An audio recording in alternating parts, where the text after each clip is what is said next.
buenas tardes, amigos de Políticas Públicas. Bueno, tenemos que hoy el Boletín de Salud Pública da 271 nuevos infectados, 279, y está ahí el coronavirus. Comparado con meses atrás, ha habido una baja significativa, pero eso no indica que usted no tome las medidas del lugar, como son lavarse las manos, usar su mascarilla, evitar la aglomeración de personas y vacunarse si no se ha vacunado. Ha habido una disminución, pero eso no quiere decir que vamos a bajar la guardia, ni que tampoco el virus se ha ido. El virus está ahí y tenemos que seguir tomando las medidas del lugar para evitar ser infectado, porque el que es infectado ustedes saben que la pasa mal. Bueno, eso por ese lado. Por el otro lado está que en el día de ayer el presidente de la República, Luis Abinader, dirigió su mensaje ante las Naciones Unidas. Y bueno, el mensaje fue dirigido en dos puntos principalmente, que fue el tema haitiano y el otro, el problema de la deuda de los países pobres. Aparte de eso, hizo varios encuentros con otros presidentes y con Costa Rica y Panamá hicieron una alianza para ver cómo se resuelve la crisis de Haití. La verdad es que este es un tema recurrente cada vez que hay reunión de la Asamblea de las Naciones Unidas. Y lo que nosotros nos llama la atención es que siempre se hacen esos llamados, pero la comunidad internacional no hace nada. No sé a qué se debe, pero ahora el problema de Haití se ha puesto más en boga, porque ustedes han visto lo que ha sucedido en los Estados Unidos, donde en la frontera de Texas y México se ha puesto una serie de obstáculos, esta vez con caballos y con fuetes y lazos para esos inmigrantes haitianos que pretenden cruzar. Pero ahora el gobernador de Texas ha hecho una barrera de acero. La barrera de acero está compuesta por muchos vehículos puestos en fila para que después de eso los haitianos no puedan pasar. Lo que habría que investigar es quién es que está financiando ese flujo de haitianos hacia Centro y Suramérica. Porque como ustedes saben, ahí lo que limita es el Mar Caribe. El Mar Caribe, y son demasiadas millas náuticas que para irse a nado eso es imposible. Entonces, alguien está financiando esto con el fin de que los Estados Unidos crearle un problema fronterizo. Lamentablemente los haitianos están esparcidos en toda América del Sur.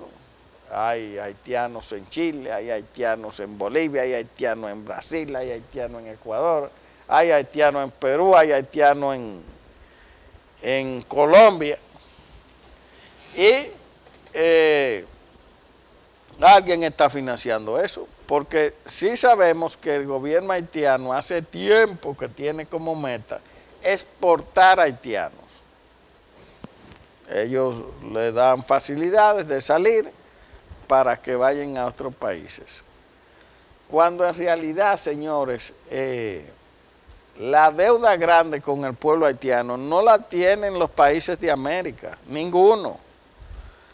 Quien la tiene esa deuda es Francia, y Francia ahora no hay quien la miente en este lío. Francia es que debería hacerse cargo de Haití.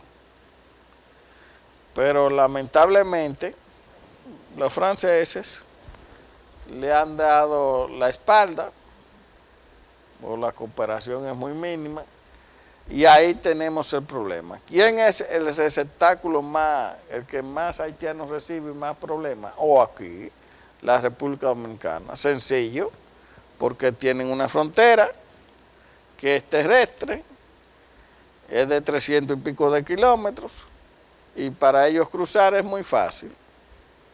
Entonces, nosotros somos los que estamos cargando con ese problema. Y ustedes ven cómo es la cosa. Donde el haitiano llega tiene el mismo comportamiento que aquí. No tienen costumbre y hacen lo que ellos quieren. Por ejemplo, el problema más grande que se le presentó a Michelle Bachelet, que es de la comisionada de las Naciones Unidas para los derechos humanos ahí en la ONU, en su gobierno, fue que dejaron entrar todos esos haitianos y frente al Palacio de la Moneda, que hay una fuente de agua, ahí van los haitianos a bañarse en cuero. Y eso fue una crisis tremenda hasta que se llevó ese gobierno. Entre las culpas de perder los socialistas en Chile fue una de esas.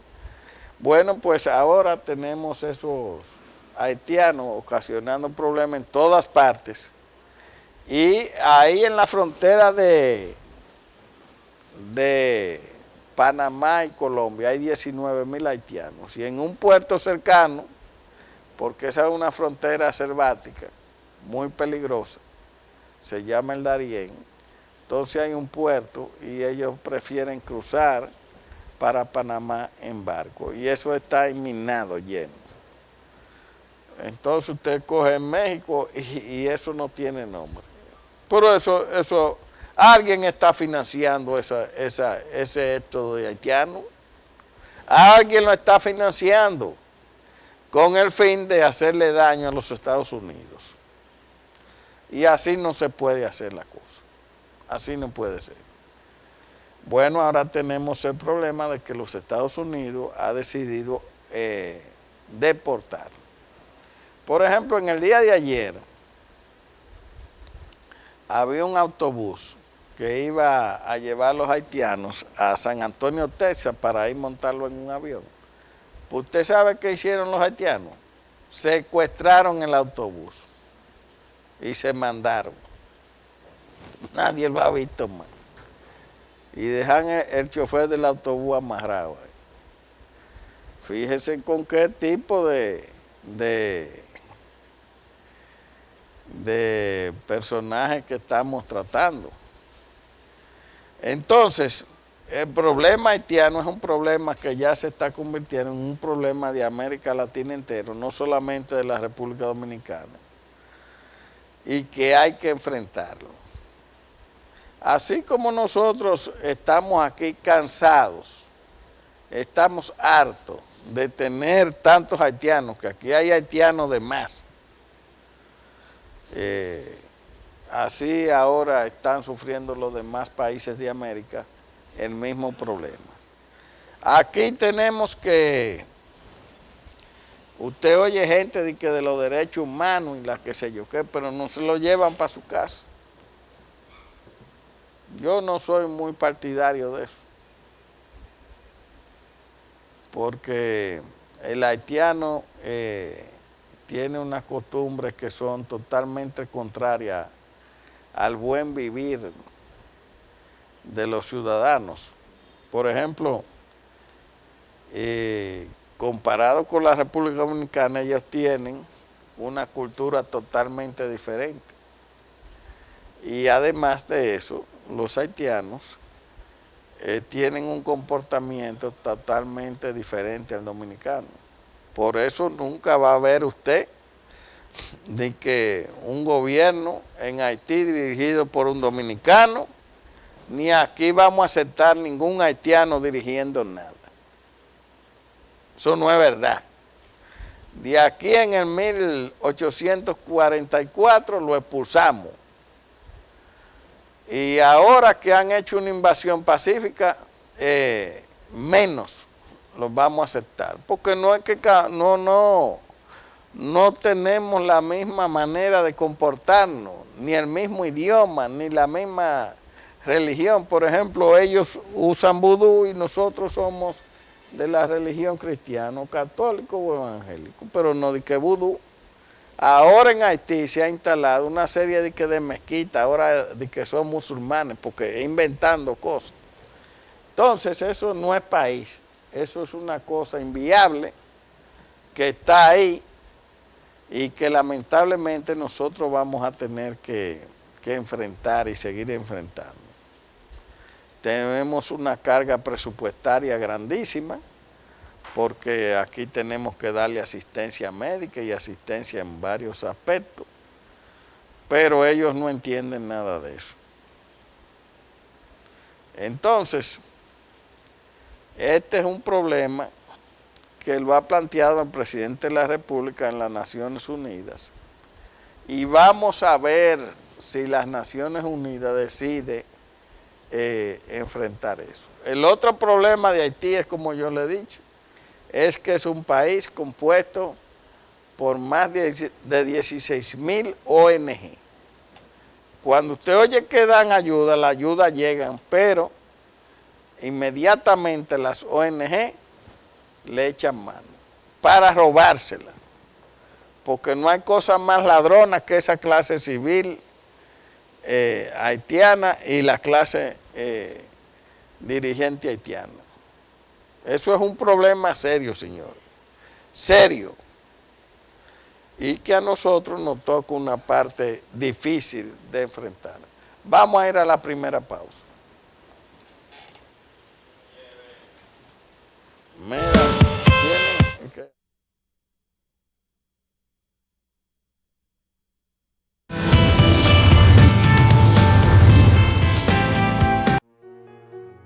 Queremos que avances, que los tuyos se sientan seguros y sanos, que sin importar la edad, sepan que pueden contar con nosotros. Presidencia de la República, Proyectos Estratégicos y Especiales PROPEP. Recibimos un sistema de salud con serias limitaciones para luchar contra la pandemia, con pocos medicamentos, pocas pruebas PCR. Cambiamos esto. Te dimos un seguro médico gratuito de SENASA. Comenzamos a luchar contra la pandemia, con más medicamentos, más pruebas PCR, más camas, más médicos y millones de vacunas, con uno de los planes de vacunación más reconocidos en el mundo entero, que hoy nos permite salvar la vida de muchos dominicanos. Estas no son promesas, son hechos cumplidos. Ahora sí, podemos estar más tranquilos. Estamos cumpliendo. Estamos cambiando. Gobierno de la República Dominicana. Somos WR Electrosystems. Ofrecemos una gran variedad de servicios tecnológicos y elementos esenciales para la seguridad de su hogar, empresa o negocio. Dentro de nuestros servicios podrán encontrar cámaras de seguridad y CCTV, alarmas, control de asistencia biométricos, controles de accesos, cerraduras inteligentes y todo lo relacionado en seguridad electrónica. Síganos en nuestras redes sociales en WR Electrosystems. Estamos ubicados en la calle Lorenzo Despradel, número 36, en el sector Los Prados, Santo Domingo. WR Electrosystems. En Banreservas apoyamos la voluntad de quienes trabajan para ofrecer un turismo seguro. Por eso brindamos soluciones que impulsan el crecimiento de nuestro turismo, como una de las principales fuentes de ingresos para nuestro país. Banreservas, 80 años siendo el banco de todos los dominicanos. Audio Jungle.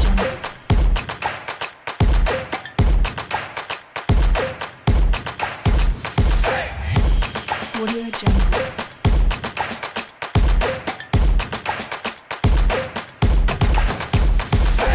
Audio Jungle. No estás solo. A tu alrededor hay un país viviendo la misma situación. Hay un rival que no se ve, pero se siente. Llegó el momento de demostrar de qué somos capaces cuando somos un equipo. Un equipo de 12 millones de dominicanos, con la misión de cuidarnos, ayudarnos y una vez más demostrar que cuando nos unimos somos invencibles. No bajes la guardia. Juega para el equipo. Gobierno de la República Dominicana.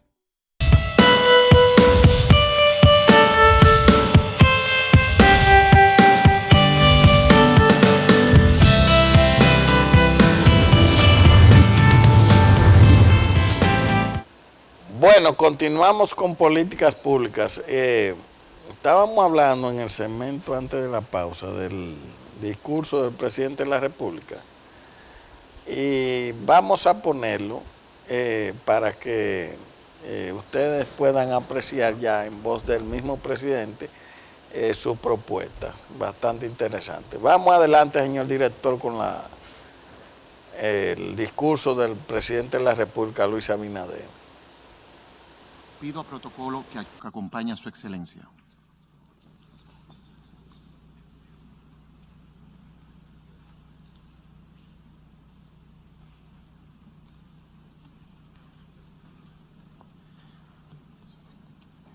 En nombre de la Asamblea General, tengo el honor de dar la bienvenida a las Naciones Unidas al presidente de mi país, la República Dominicana, Luis Abinader Corona, y lo invito a dirigir la palabra a la Asamblea General.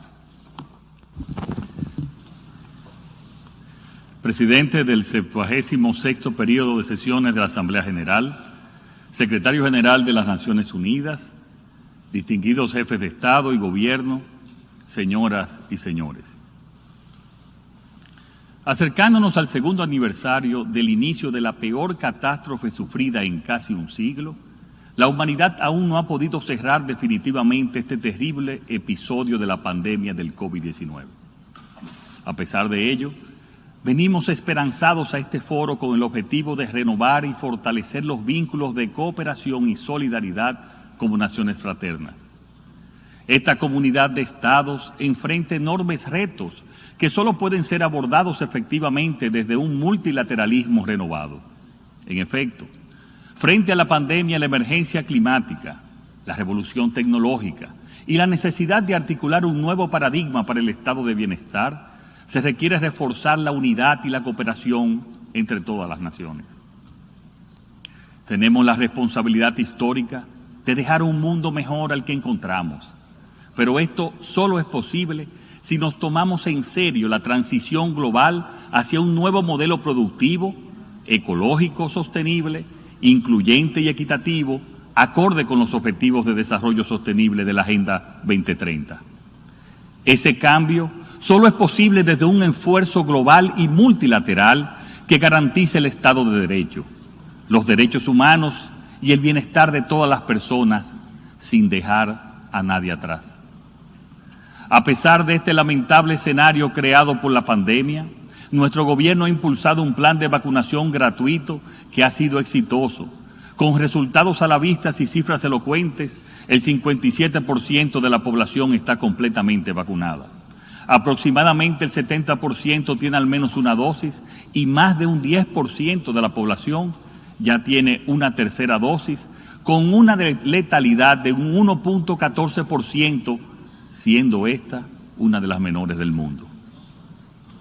En consonancia con nuestra visión de corresponsabilidad para salir de esta pandemia y por contar con un inventario de vacunas que lo ha permitido, hemos donado en solidaridad unas 820,000 dosis a países de nuestra región, convencidos de que solo estaremos seguros cuando todos estemos vacunados. Sin embargo, aunque hemos empezado a salir de la pandemia, esto por sí solo no será suficiente para superar la crisis económica y financiera. En aras de mantener la paz social, estamos llamados a encontrar una solución al enorme endeudamiento al que se han visto forzados los países de ingresos medios para enfrentar los estragos económicos y sociales generados por la pandemia. No existe en la actualidad un mecanismo de acceso a financiamiento concesionario que nos permita solventar esta crisis de liquidez. Para resolver este desafío, nos vemos obligados a buscar soluciones novedosas, pero también urgentes. Recientemente, la Junta de Gobernadores del Fondo Monetario Internacional dispuso una asignación equivalente a 650,000 millones de derechos especiales de giro, con el objetivo de fortalecer la liquidez mundial. Los Estados miembros del Fondo Monetario Internacional recibieron dichos fondos de acuerdo a las cuotas correspondientes por país. Esto significa que una gran proporción de esos recursos fue captada por los países desarrollados, justamente los que menos lo necesitan. Para resolver esta injusta situación, los países industrializados deberían dedicar dichos recursos a la creación de un mecanismo que permita canalizar las cuotas que recibieron hacia los países de ingresos medios y bajos, brindándoles acceso a fondos concesionarios. En dicho mecanismo, los organismos financieros multilaterales tendrían un rol de primer orden y de esta manera asegurarían que esos recursos lleguen a los países que realmente los necesitan. Esta iniciativa tendría un impacto muy positivo en los mercados financieros internacionales, pues daría mayor sostenibilidad a la deuda y fortalecería la confianza en nuestras economías, mejorando a su vez el costo del financiamiento. Señor presidente, el gobierno que me honro en presidir tiene la firme convicción de que la democracia es el sistema político que mejor garantiza la dignidad, el bienestar y la felicidad de las personas, y que solo es posible sostenerla si se profundiza y se amplía. Por ello, me siento orgulloso de que hayamos convocado en nuestro país a todos los sectores de la vida nacional a un diálogo abierto y plural para lograr reformas que contribuyan a afianzar el Estado social y democrático de derecho en la República Dominicana. Por esta razón, República Dominicana es una firme defensora de la democracia y los derechos humanos, lo cual implica fortalecer los frenos y contrapesos al Poder Ejecutivo, como es el caso de un Poder Judicial independiente, cuyas decisiones sean ampliamente respetadas por todos. Este gobierno está abocado a asegurar la independencia del Ministerio Público y otros órganos de control, así como la reforma de la Policía Nacional para garantizar el Estado de Derecho y la seguridad ciudadana. En el mismo sentido, tenemos como propósito fundamental defender la cosa pública, patrimonio común de las y los dominicanos, lo que implica un manejo absolutamente transparente, uno de los logros que mayor satisfacción nos produce. Estamos convencidos de que en medio de las circunstancias actuales, cargadas de escollos, la ciudadanía sigue reclamando que actuemos con valentía contra la corrupción y así lo venimos mostrando con acciones claras, precisas y contundentes. En lo que respecta a la economía, me complace señalar que aún en medio de estas dificultades, nuestro país es optimista. Proyectamos terminar el 2021 con un crecimiento económico de un 10% y mantener una tasa de crecimiento de más de un 5% para los años siguientes. Señor presidente, me permito sugerir 3 acciones que consideramos urgentes y necesarias para nuestra región y nuestro país. República Dominicana, como pequeño estado insular en desarrollo, es uno de los países que menos gases de efecto invernadero emite, pero que más sufre los efectos del cambio climático. Este es el momento de impulsar una transformación global de la economía, que vaya de acuerdo con los niveles de desarrollo y que los estándares exigidos no impongan cargas excesivas que resulten en costos adicionales lesivos a la competitividad y la producción de nuestros bienes y servicios. Es justo y necesario, además, que la inversión para restaurar nuestros recursos naturales afectados por el calentamiento global, creado por los países que han generado más CO2, sean los que paguen por las enormes inversiones a realizar. Punto 2 de estas acciones: la actual crisis financiera y mayor endeudamiento provocado por la pandemia no solo puede ser dejada ser resuelta incrementando los impuestos en nuestros respectivos países con sus consecuentes presiones sociales y posibles alteraciones de la paz. Debemos ser creativos y estamos convencidos de que, sin costo para sus gobiernos, las instituciones financieras multilaterales y bilaterales pueden otorgar facilidades crediticias a través de mecanismos transparentes y accesibles, concertados y no discriminatorios, que contribuyan a que los países en dificultades recuperen con prontitud la sostenibilidad financiera y el acceso a los mercados financieros internacionales con tasas preferenciales que no sean afectados por el índice de riesgo de país. Señor presidente, nuestra tercera y final recomendación de acción es sobre Haití. Desde que asumimos el poder, hemos venido anunciando la posibilidad de que la situación haitiana pueda desbordar las fronteras de ese país, incidiendo como un factor de inseguridad en la región. De ahí la necesidad de que esta comunidad de naciones asuma con urgencia y de una vez y por todas la crisis haitiana como una de altísima prioridad y de permanente seguimiento. Hemos notado que recientemente algunos gobiernos han adoptado medidas para afrontar las consecuencias de la crisis haitiana. Por años, cada día, nuestro país ha encarado prácticamente solo estas consecuencias. Estamos convencidos que ninguna acción unilateral será suficiente para superar esa dramática situación. Es imperativo manifestar de la manera más firme y tajante posible que la comunidad internacional no debe ni puede abandonar al pueblo haitiano en este momento en que los niveles de inseguridad lo están llevando a su autodestrucción. Y quiero decirlo hoy de la manera más sincera y fuera del lenguaje diplomático. Ante la división actual que existe entre el liderazgo haitiano y la peligrosa presencia de bandas criminales que controlan una buena parte de su territorio, los haitianos por sí solos no podrán pacificar su país y mucho menos garantizar las condiciones para establecer un mínimo de orden. Consecuentemente, lo más importante e inmediato es la seguridad en Haití. Solo después de haberlo logrado, pueden llevarse a cabo unas elecciones libres, justas y confiables. Entonces, con un nuevo gobierno como interlocutor legítimo, se deberá preparar un verdadero plan integral de desarrollo económico y social, con todos los recursos necesarios y apoyados solidariamente por la comunidad internacional, pues ya no se puede pensar únicamente en medidas de carácter humanitario. A este solemne cónclave le manifiesto que la República Dominicana ha mostrado y seguirá mostrando la solidaridad y la colaboración debidas con el pueblo haitiano. Pero también les reitero que no hay ni habrá jamás una solución dominicana a la crisis de Haití. Señor presidente, la cantidad de retos que enfrentan nuestros estados es significativa para la construcción de un mundo bajo el estandarte de la igualdad. Sin embargo, no debemos enfrentarlos solos.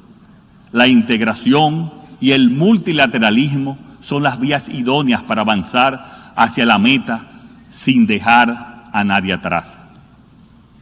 Tengo la firme convicción de que cada día se seguirá renovando y fortaleciendo el liderazgo de las Naciones Unidas.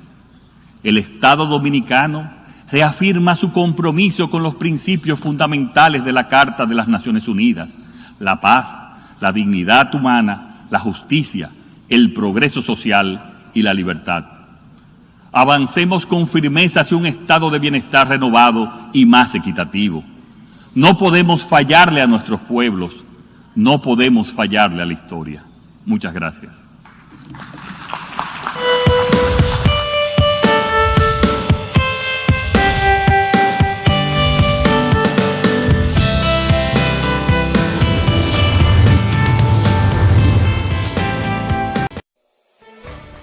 En Banreservas apoyamos la voluntad de quienes trabajan para ofrecer un turismo seguro. Por eso brindamos soluciones que impulsan el crecimiento de nuestro turismo, como una de las principales fuentes de ingresos para nuestro país. Banreservas, 80 años siendo el banco de todos los dominicanos.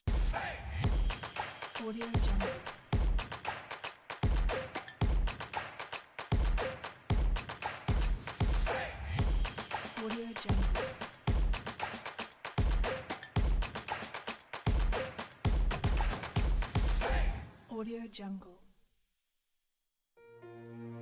Estamos a tu lado desde que naces y cuando das tus primeros pasos. Nos preocupamos por tu crecimiento, por tu desarrollo. Presidencia de la República, Proyectos Estratégicos y Especiales PROPEP. Recibimos un sistema de salud con serias limitaciones para luchar contra la pandemia, con pocos medicamentos, pocas pruebas PCR y pocos médicos. En apenas meses cambiamos esto. Te dimos un seguro médico gratuito de SENASA. Comenzamos a luchar contra la pandemia, con más medicamentos, más pruebas PCR, más camas, más médicos y millones de vacunas, con uno de los planes de vacunación más reconocidos en el mundo entero, que hoy nos permite salvar la vida de muchos dominicanos. Estas no son promesas, son hechos cumplidos. Ahora sí podemos estar más tranquilos. Estamos cumpliendo. Estamos cambiando. Gobierno de la República Dominicana. No estás solo. A tu alrededor hay un país viviendo la misma situación. Hay un rival que no se ve, pero se siente. Llegó el momento de demostrar de qué somos capaces cuando somos un equipo. Un equipo de 12 millones de dominicanos, con la misión de cuidarnos, ayudarnos y una vez más demostrar que cuando nos unimos somos invencibles. No bajes la guardia. Juega para el equipo. Gobierno de la República Dominicana. Somos WR Electrosystems. Ofrecemos una gran variedad de servicios tecnológicos y elementos esenciales para la seguridad de su hogar, empresa o negocio. Dentro de nuestros servicios podrán encontrar cámaras de seguridad y CCTV, alarmas, control de asistencia biométricos, controles de accesos, cerraduras inteligentes y todo lo relacionado en seguridad electrónica. Síguenos en nuestras redes sociales en WR Electrosystems. Estamos ubicados en la calle Lorenzo Despradel, número 36, en el sector Los Prados, Santo Domingo. WR Electrosystems.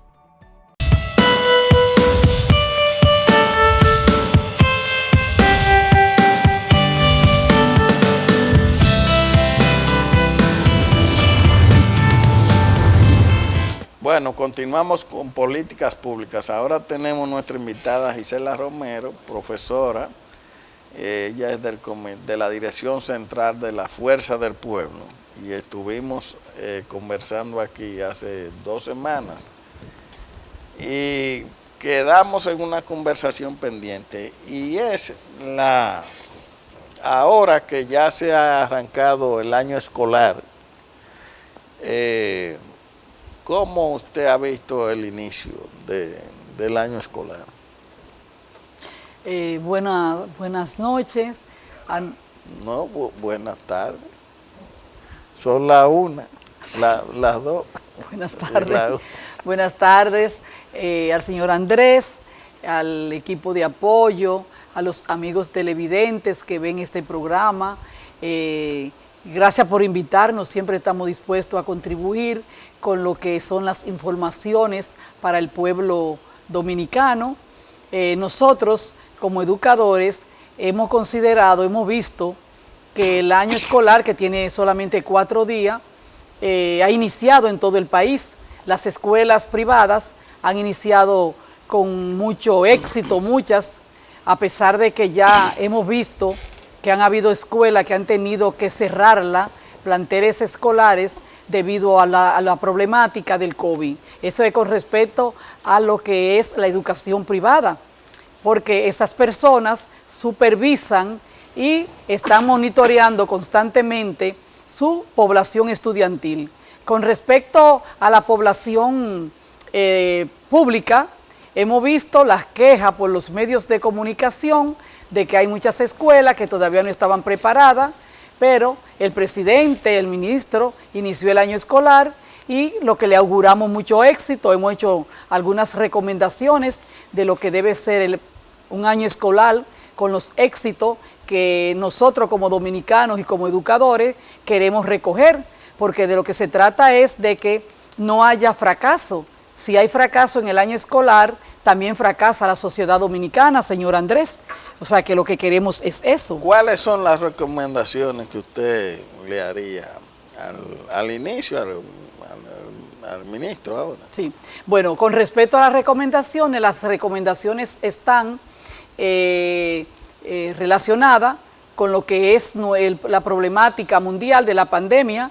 Nosotros consideramos que hay que monitorear constantemente las escuelas, los planteles escolares, porque la situación del COVID es difícil. Nosotros sabemos que hay una población que tiene unas cuantas provincias del país que tienen un 5% de contagio. Hay otras, y dentro de esa población está precisamente el Distrito Nacional, San Cristóbal y San Juan de la Maguana. Hay otras provincias que tienen menos nivel de contaminación. Entonces nosotros vimos el caso de una escuela, un plantel privado, que no voy a mencionar, pero por la población dominicana lo vio, que tuvo que cerrar porque hubieron muchos brotes de niños y niñas afectados. Y esa población privada tiene la facilidad de monitorear. Entonces nosotros tenemos que tener esa facilidad de monitorear las escuelas públicas.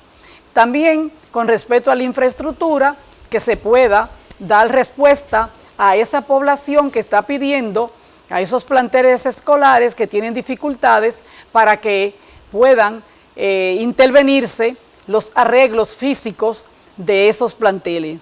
También consideramos que es importante que se le facilite a los docentes, a los estudiantes, la tecnología adecuada para poder intervenir y para poder trabajar desde su casa, porque fíjese que no se está dando todas las horas completas en los planteles. Entonces hay que no solamente darle la tecnología a los equipos, sino la conectividad. Aquí hay muchas zonas del país que tienen problemas de conectividad. Entonces eso hay que resolverlo con las compañías que prestan servicio. Pero no solamente también la conectividad, cuando les entregamos los equipos, nosotros tenemos que darle programas que puedan ellos desarrollar el currículo más allá de lo que son las horas presenciales. O sea, que en su casa puedan realizar las tareas acorde a lo que es el currículo y que con esos equipos ellos puedan trabajar en sus casas, pero que los equipos haya conectividad y haya un programa para poder desarrollar ese currículo. Pero, bueno, eso por esa parte, pero vamos a entrar entonces. Usted sabe que aquí recientemente el ministerio hizo unas evaluaciones y lo que se ha informado es que la mayoría de los profesores se quemaron, hablando en términos claros, ¿verdad? ¿Qué hacer? ¿Cuál es el problema? Usted que está en ese medio, ¿por qué es que tenemos esa deficiencia tan grande en la parte de los profesores? ¿Qué es lo que está pasando? Es una problemática bastante difícil y que a uno como formadores de maestros, en mi caso soy formadora de maestros en la Universidad Autónoma de Santo Domingo, me resulta muy difícil, porque si los estudiantes que nosotros formamos luego se gradúan y van a un concurso de maestros y ellos no lo aprueban, son reprobados, entonces nosotros, el programa que estamos implementando, tenemos que analizarlo. Entonces, pero no depende de un profesor ni de una persona de manera particular, eso depende también del sistema. Del sistema, tanto el sistema educativo preprimario como el sistema educativo secundario.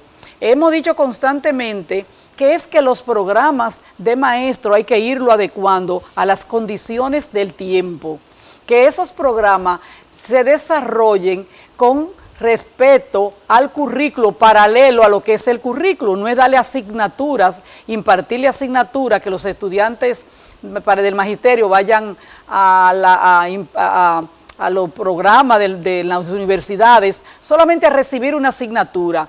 matemática, física, lengua española, pedagogía, etcétera, sino que esos maestros también tengan la oportunidad de ver cuál es el currículo que se va a desarrollar en el área donde ellos se están formando. Me explico, maestro del nivel inicial. Esos maestros tienen también que ver lo que es el currículo que se va a desarrollar en el nivel inicial. Cuáles son las competencias que a los niños del nivel inicial nosotros queremos desarrollar. Pero también a los maestros del nivel básico o primaria, como siempre nos han enseñado. Eso mismo hacerlo y hacerlo con secundaria. Entonces nosotros nos encontramos con una problemática ahora mismo que es que estamos en el siglo XXI, el siglo de la tecnología, donde el maestro y la maestra tienen que aprender no solamente las asignaturas básicas, sino que tiene que aprender también los aspectos tecnológicos y yo diría también y una segunda lengua para poder entender también las informaciones que llegan de otros países. Porque un profesor, por ejemplo, que no pueda ni siquiera leer e interpretar en este siglo XXI que se esté formando lo que es algún texto, un sencillo texto en inglés, es una dificultad, es un retraso. Nosotros nos formamos porque nosotros nos formamos en el siglo XX, entonces nosotros no tuvimos esa oportunidad de un currículo adecuado para lo que son las lenguas extranjeras, ni tampoco la tecnología. Cuando yo estudiaba, no había yo no recuerdo PC, yo lo único que veía era la maquinita de escribir, sí, donde pasábamos los trabajos. Entonces, una Olimpia.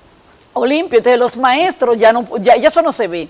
Y entonces, ¿qué sucede? Que tecnología, entonces, no solamente en lengua, sino también tecnología y el currículo. Ese aspecto es importante para la formación del maestro, que constantemente vayamos lo que evaluando esa formación. Ahora, nosotros vemos que siempre las universidades están evaluando los programas, haciendo una reforma curricular de lo que es la formación del maestro. Ahora, llevan esos programas a esa parte, entonces eso es parte de lo que nosotros tenemos como actores de un sistema político y como actores de un sistema educativo debemos de implementar.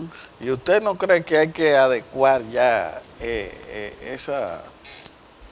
vamos a decir, el pensum para la formación de los profesores, adecuarlo a los tiempos ahora nuevos? Claro, eso es lo que estamos proponiendo, que se adecue el pensum. De la misma manera, también hay que adecuar el currículo del estudiante a este tiempo, a las condiciones de este tiempo. Fíjense que cuando nosotros hemos competido en las 2 ocasiones por lo que es la prueba PISA, sí, nosotros hemos salido sumamente en los últimos lugares. En los últimos. Yo creo que, bueno, entonces, cuando salimos en los últimos lugares, ¿por qué? Porque es que ahí se va a medir competencias, que los estudiantes que han recibido asignatura, lengua española, matemática y tecnología, esos estudiantes no es que vayan a responder a una prueba de conocimiento, donde se le pregunte, sino las competencias que generan esos conocimientos. Entonces, ahí donde nosotros tenemos que hacer mucha hincapié y donde nosotros tenemos que formar nuestros alumnos. Entonces, siempre salimos en un lugar bajo, que no, invertimos un 4% en educación y ese 4% hay que trabajar lo que es el magisterio. Pero que, bueno, tenemos ya con el 4% 8 o 9 años. Y cuando se hace la evaluación no se ha visto como esa mejoría que debió haber en la educación dominicana. Así es. Porque los únicos que han salido beneficiados aquí son 2 sectores. Una parte los profesores, que se le han mejorado su salario, muy bien, ¿verdad? Sí.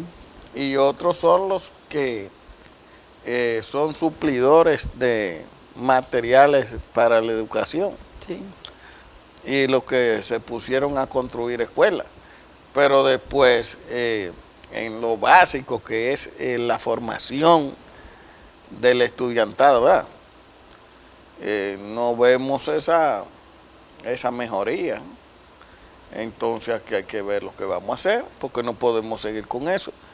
Yo recuerdo que para el 2012, que estaba una campaña financiada por grupos económicos, editoras y cosas, de unas sombrillas amarillas y una cosa amarilla para el 4%.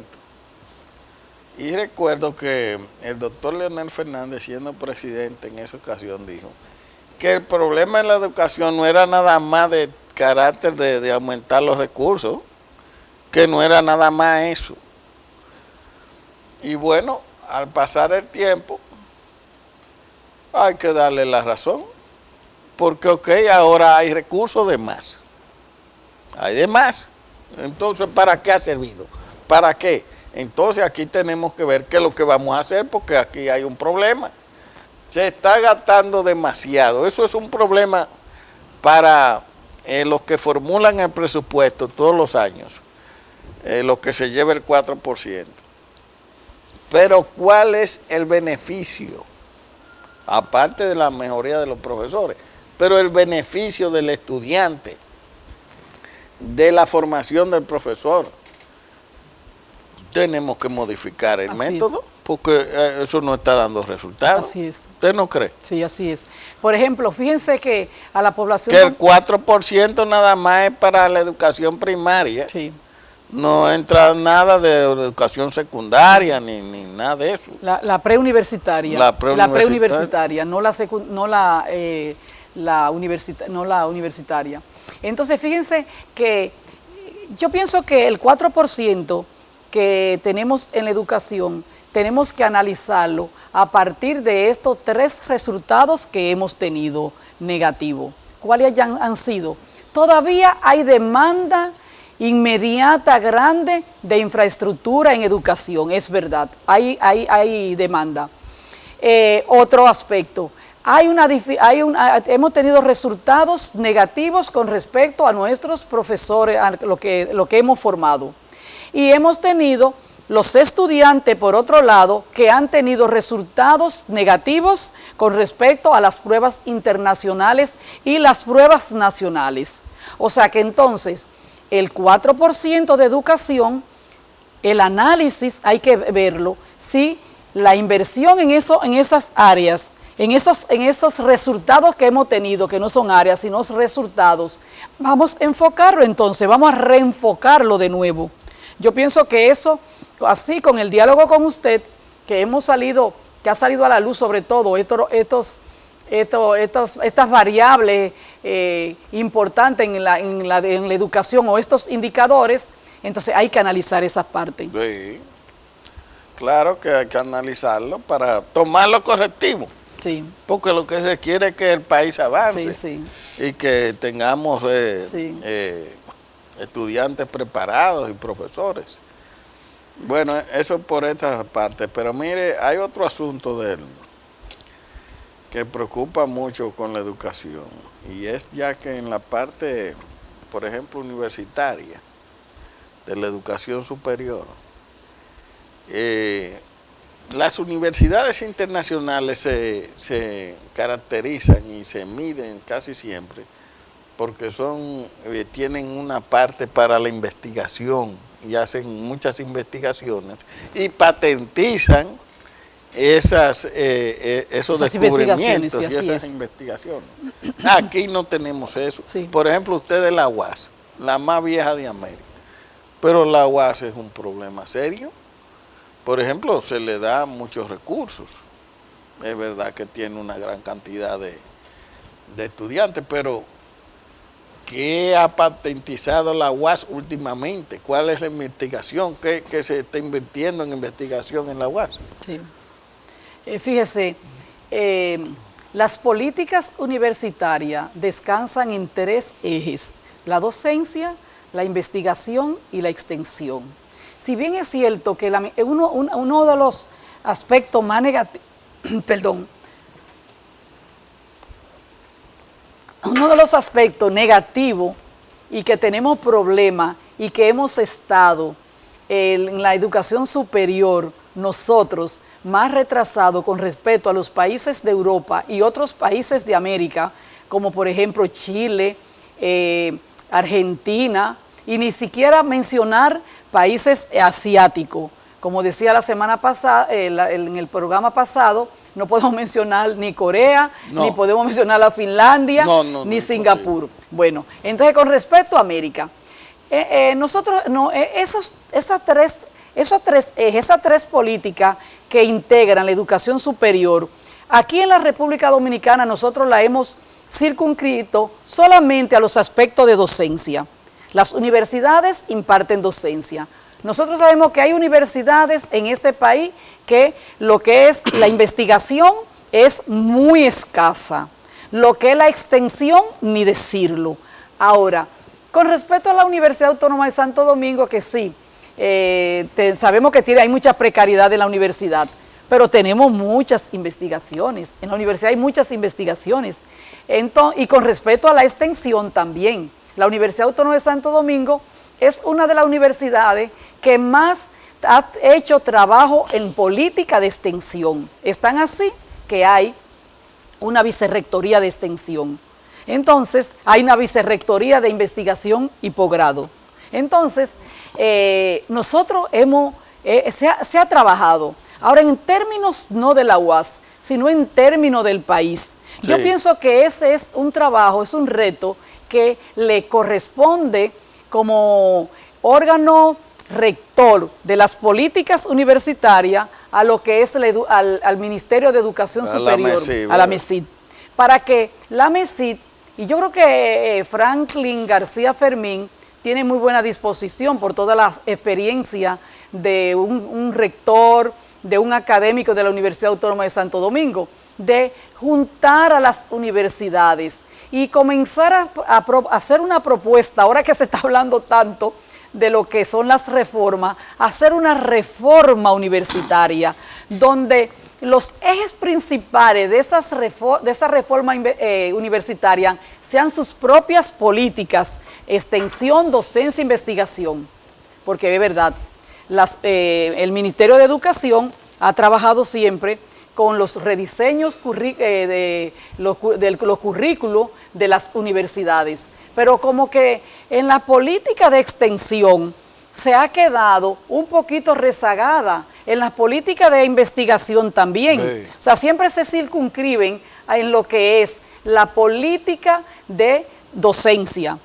Vamos a reformar lo que es hacer reforma del currículo, la reforma curricular en todas las universidades, si es verdad. Ahora, yo creo que hay mucha buena disposición porque el país, tenemos dificultades, no podemos comparar con los países desarrollados todavía, pero ha habido muy buenas disposiciones de otros ministros de educación superior y de este ministro de hacer transformaciones. Lo que también tiene que haber disposiciones de las universidades también de ser abierta y de acatar las informaciones y las disposiciones de lo que es el ministerio, el órgano rector, el Ministerio de Educación Superior, Ciencia y Tecnología.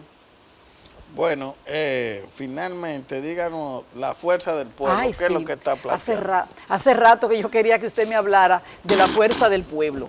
Nosotros estamos en un momento importantísimo del país. Y fíjense que nuestro presidente, el doctor Leonel Fernández, está en los Estados Unidos, visitando diferentes estados de los Estados Unidos.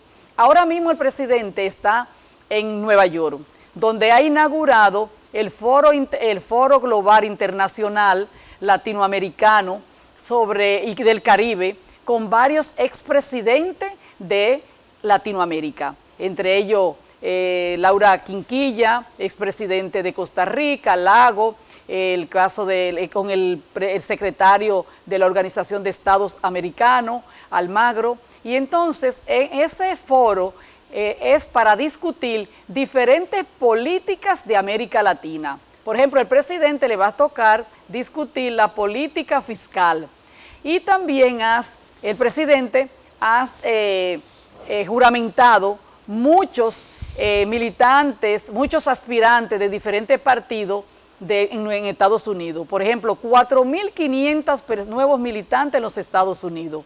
En otro lugar, como en España, anda el compañero Radamés Jiménez haciendo lo mismo, trabajando. O sea que nosotros estamos en un momento crucial y captando también simpatizantes aquí en el país. Bueno, hemos llegado al final. Le dejamos abierta la posibilidad de volver próximamente para que toquemos otros temas sobre la educación y el partido. Gracias. Sí. Muchas gracias a usted, muchas gracias a los usted. amigos que nos escuchan. Hasta mañana.